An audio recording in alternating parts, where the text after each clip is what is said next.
No, I understand that 100% because you got the Wale's, right? You got the light shows, right? You got the like I feel like they make like more so not too conscious, but they speak a different language. Like they're still talking about what goes on, but from a different perspective versus this is the result of it versus let's get into it, right? And so they some of the most hated, you know what I'm saying? And I feel like, it's like I feel like a lot of times the insecurities of other people, them not being comfortable enough, because we know right from wrong, like we grown, we know right from wrong, we know what's going on, but it's just the popular or the cool thing to do is to, you know what, I'm listening to this versus that.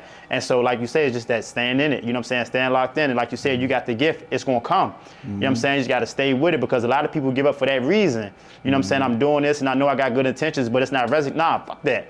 I know where my heart is at and my intentions is pure, and like you said, God talked to you, right? The Most High talked to you, and that's powerful, because I understand where you're coming from. I get it, and that's a real thing to have that connection, and that's how you stay grounded, right? So I salute you for that, brother. I salute you for that, man. And that, on that note, he spoke like the parable of the hired hand. You know what I'm saying? If anybody that's up on their Bible or on their scriptures, they'll know that. The parable of the hired hand. The hired hand, when he don't get paid, he run away. He leave the sheep scattered, you know what I'm saying? But the real true shepherd, he will stay with the sheep, even if he ain't get his money, because he want to make sure they straight, you know what I'm saying? Not to compare myself to the oh no, I'm with you. No, shepherd, you on point. Because you can't even lace up his shoes, you know what I'm saying? I can't even lace up his shoe, you understand me? Wouldn't even try. But I'm saying, he asked me, do you want to be a true man who pushing what you believe in, or you want to be a hired hand? Just because they playing with you, you gonna give up? Or you gonna keep telling them youngins out there what nobody ain't telling them? So, yeah, I had to make my choice right there. I respect that, bro. Do I want the props? Absolutely. I respect that. Any artist that say he ain't tripping off his props, come on, man. Well. I respect that. I respect that. So let's take back, because you did mention that you did some time incarcerated, right? And so we don't have to get into what happened or why, but what did that do for you, right? How, would you say beforehand and afterhand that there was a transition, like it was a different you, or like did you learn anything from that? Hell yeah. I learned. I first heard the sacred name of God, which was Yah. It was part of the first part of the Tetragrammaton. I heard that in jail. OG put me down and told me what it was. He also took me to Genesis chapter 16, verse 12. I believe it's 12 to 16, where it talks about the 400 years of slavery. And, once it was over, how the people would become great and do great things in a land that, was basically pretty much took from them or whatever. You know what I'm saying? So I was getting bits and pieces of game being in there. And he was like counting the generations down to me and told me like that we was in that generation where we faced with so much stuff. At that time, we had the coke epidemic, the crack epidemic, the dope. It was the guns was everywhere. We was in Southeast, in American hoods with Russian weapons. You know what I'm saying? So he was breaking it down to me like it's something going on, young, and is you gonna see it, or is you gonna be, be a fool? Right. You know what I'm saying? And keep going the way you going. Right. And like when I came in jail, like it was like a celebration when I first came over there, because people was over there rapping, and a lot of the people that knew me was over there, and like they was actually happy I came to jail because we had the rap off in there. You know what I'm saying? Anybody that was there stamped this. Yes. Yeah. So it was almost like it got so big, like we had one side screaming Southeast, Southeast, and the other side was saying Northwest, Northwest, because I was battling against the Northwest rapper. He know how I was going over there. That's my first time ever hearing something like that, bro. Yeah. So y'all made the most out of it. Man, did we? You had to. For sure. You been. For sure. That's all right though, bro. Okay, so I usually ask this early on in the interview. Did you have both parents? No. Okay. Who did? I was raised by my moms. Okay. And I had stepfathers. Okay. You know? Okay. And any siblings? Yeah, How many? quite a few. Quite a few. Oh, you got plenty. Okay. Yeah. Okay. So where do you fall in line with your siblings? Meaning, I'm the like oldest everywhere. you the oldest everywhere. Yeah. So you always had that Yeah. that aura of like protection, providing, being like the, I'm the one they rely on in a sense. If that makes sense. Yep. You a father? Yep. Okay. So what's that been like for you? Man, I love my kids, man. I love kids, period, because children are just pure-hearted. And like the child, like it's like Earth, Wind and Fire say, child born with the heart of gold, the way of the world make them cold. You know what I'm saying? So, man, when I see the children, you can do whatever. Man, don't hurt women and children, Yeah. man. Women and children, Yep. come on, man. Yep. You know what I'm saying? I love the kids and I love women. Would you say your life is a song? Hell yeah.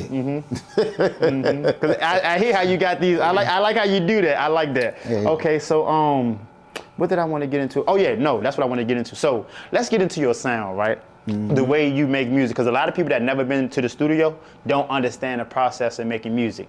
They hear this free car music and they hear, the drill, and they think that take time. Like some of the best songs to me, I like when I listen to a song, I can almost tell if you went in there and rushed it, you took your time with it. I can't say if I tell if you wrote it now. I don't know that. But you can tell when somebody really care about their music. And some of the most creative artists that get overlooked are the ones that go in their studio, take their time. They're not just doing anything. So what's your creative process when making music? It's different times. Like I said, I've been doing it so long, man. Sometimes it's been times where I go right in the studio and a beat play and I can just roll. You know what I'm saying?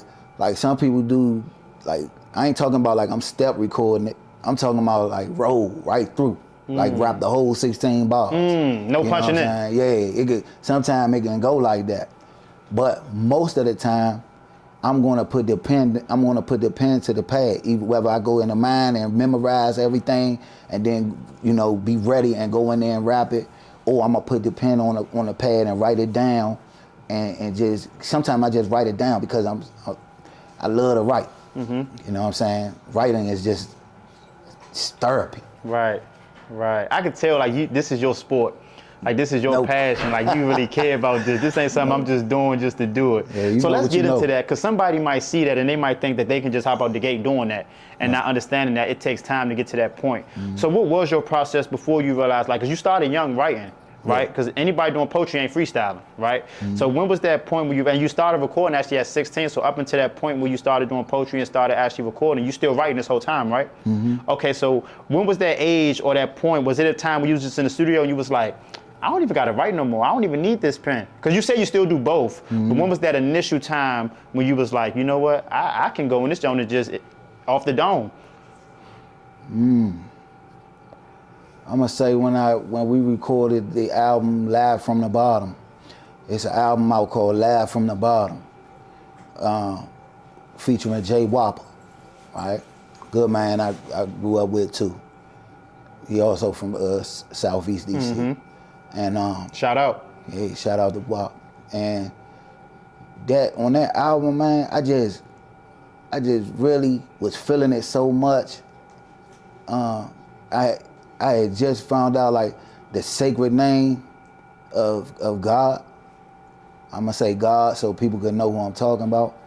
But the name that, they basically took away from the people as a control mechanism, I guess, or for whatever reason they had.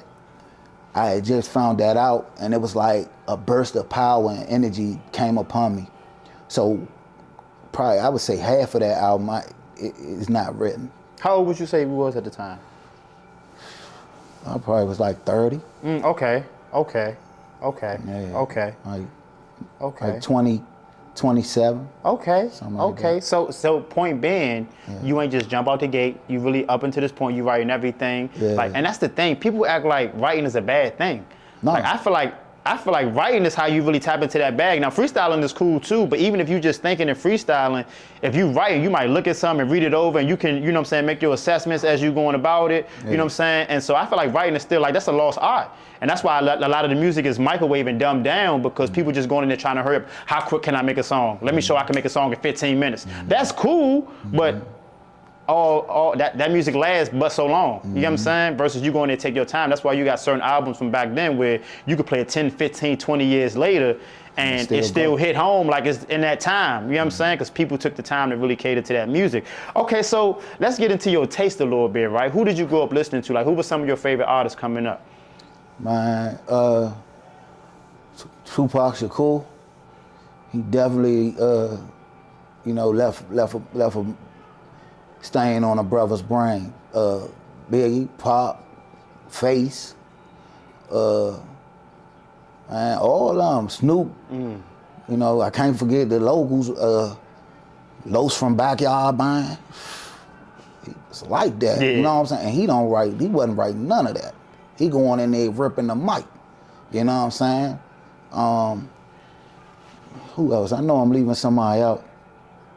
Pun. Man, anybody that Real artists, real MCs. like okay, Nas, I think we'll be going. Okay. Jigga. Okay. You know, stuff like that. Okay. Brothers like that. You know what I'm saying? But definitely like a lot of them local go-go band rappers too. I cannot forget them, like Rah Rah. You know, just certain rappers from DC. Yep. Stinky Dink. You can't leave Stink out. You know what I'm saying? Trouble Funk. What about R&B? Did any R&B artists influence your sound? Yeah, man. Johnny P. From you see, people probably don't know them.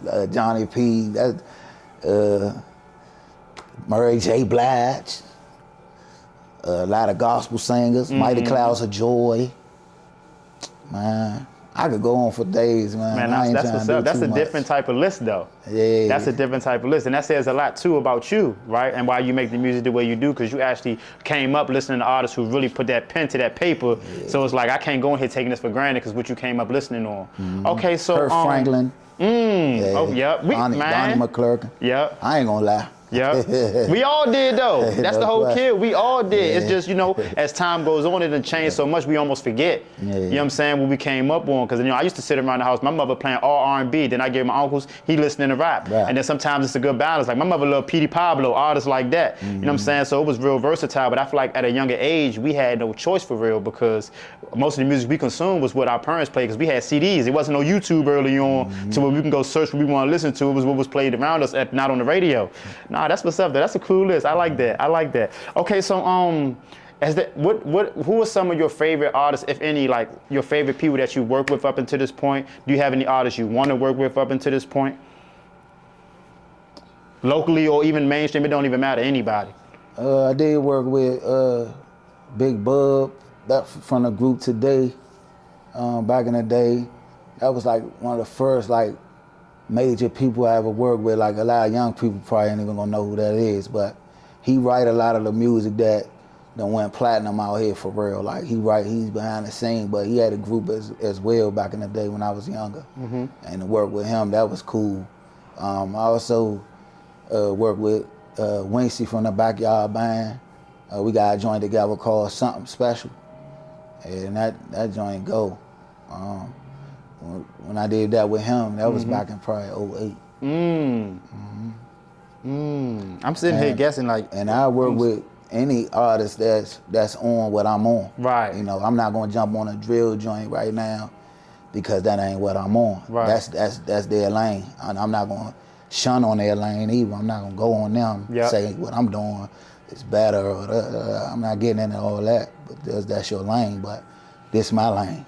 Would you be willing to work with an artist that is on the drill rap if they was willing to like tap into your bag? So for essence, like you said, you don't want to do nothing because that's not what you want. But if you got an artist that say, look, bro, I like what you got going on. I know I do this, but I want to like let's say they come to you.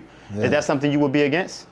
No, not if they came to me. Okay. Because that would really warm my heart. You know what I'm saying? To see that somebody was had that respect and felt that music so much that he said, man, I know I'm on this, but bro, let me tap in with you. How can you say no to that? Right. You know what I'm saying? Right. And even with me, I feel like that'll help the next artist grow. Because it ain't easy tapping into your bag. You know what I'm saying? Right. Like, and that's what people don't understand. Going in there making the type of music that you make, it ain't easy to just go in there and do that. You gotta really you gotta have a feel for this. You gotta really hit that beat and really make it a part of you to tap into that sound, because it's not something everybody can do. Exactly. Like, one of my favorite artists is Tory Lanez. You know what I'm saying? I done watched this man go on stream and he asked the people on the stream, what type of song you want me to make? What beat y'all want me to pick? And within 5 minutes, he making a song to that joint off the top. And when I seen that shit, I said, nigga, ain't nobody, you hear me? That's rare. Like, that ain't something just anybody can do. You know what I'm saying? So another thing I want to get into, because we talk about writing, and I hear you've been doing poetry for a long time, right? You started off doing poetry as young as what, 5 years old, right? And then your teachers and your peers believing in you so much that they signing you up for these contests, which is something where it got to be something special about you for somebody to see that in you, right? So was there ever a point in time where you was writing music for other artists? Yeah. Actually, when I was young, 9 years old, I was in a rap group, and I wrote my verse and everybody's verse in there. I wrote for a few other people. You probably heard some of that shit. But you know, I ain't gonna get into it. But okay. Yeah. Is that something that you? People. Say, go ahead. I write for people. Okay, I was gonna ask you that. Is that something that you would do? Because I know a few artists who that's what they do on their own little time. They might write, you know, but they get paid for it. Like, somebody need a boom boom, or they might just be in the studio, boom boom, whatever. But is that something you would do, like, because that's just a way to make money in the music game. Exactly. You know what I'm saying? There's plenty of writers that just write for some of our favorite artists, and they make a living off that. Would that be something? I'm not saying be a full-time writer, but is that something you would consider? If somebody needs some help with their pen, a new artist you see coming up, is that something you would see yourself doing? Yeah, if they, you know, we cool, yeah, I got you. Yeah, okay. You know what I'm saying? Okay. Ain't no Bama or nothing. Yep. Yeah. Okay, I want to get into specifics, right? Yeah. You got into the people you came up to listening to, and I know you said you're not really too for a lot of the drill rap, right? But even me, like, that's not the music I prefer to listen to, but I still got some of the artists that I like, right? Yeah, I ain't say I ain't for it. Okay, so who are, we speaking strictly? I got some little men that do it too, okay. You know what I'm saying? They nice with it, so I ain't knocking it. Okay. But I know that's their lane. Yep. That's all I'm saying. You respect the game. This my lane. Yep, okay. I chose my lane. You chose. Yep. I'm choosing my lane. Okay, that's all I'm saying. Do you have any, and we could just do however many you want, just locally though, I'm gonna put you in the box, locally. Uh-oh. Do you have any artists that you like locally, regardless of what type of music they make? Man, I like all of them. Okay, give me 5 though, give me 5, at least 5. No? Man, look, if you got the balls to go in the studio, for sure, drop your shit, push your shit out in front of everybody and take a shot at it. You know what I'm saying? I'm fucking with you. For sure, I respect that. I like just that. Yep. You ain't scared to show face. Yep. You know, and you know, come on, man. Yeah, you really respect the game. I don't want to call them out like that, but all of them, all of them. I respect that. I fuck with all of them.